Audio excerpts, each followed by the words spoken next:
Hey, I'm Joe for woodsmonkey.com. Today we're going to learn how to take out a honeybee stinger. Now a honeybee stinger, why a honeybee stinger versus say a yellow jacket stinger or a wasp stinger? Well, the difference between a honeybee stinger from all the other insects is that a honeybee stinger is barbed, kind of like your dad's fish hook. So when a honeybee stinger sticks into you, it stays, pulling out the venom sac and ripping out the insides of the honeybee. Therefore, the honeybee actually dies, whereas a wasp or a yellow jacket, a bumblebee, a hornet, they have a smooth stinger so they can sting you and sting other people around you at the same time. So today we're going to learn how to take out a honeybee stinger.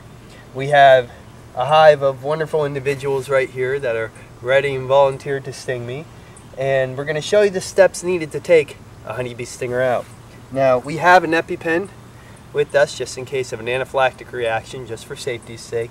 I'm pretty much set for not getting the anaphylactic reaction, but you always have to be careful because you can have one at any time.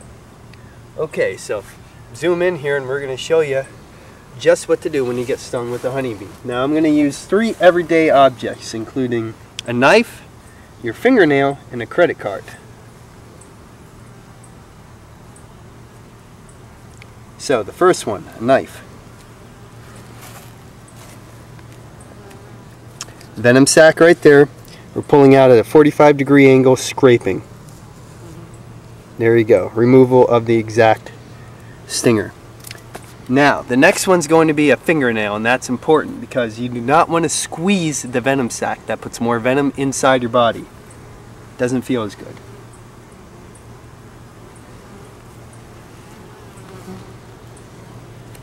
Using your fingernail, or lack thereof, use a raking motion. The next one is a Best Buy gift card. You can use any credit card or something with just an edge to pull it out. That's a good one. And the last thing I'm going to show you is what happens with the pumping action when you leave the stinger inside. Now, the sooner you get the stinger out, the less swelling and the less pain and less reaction. You can take out a stinger right away and have almost no reaction sometimes and just a slight itching, or it can hurt a lot if you leave it in for a while, depending on how long it goes in there.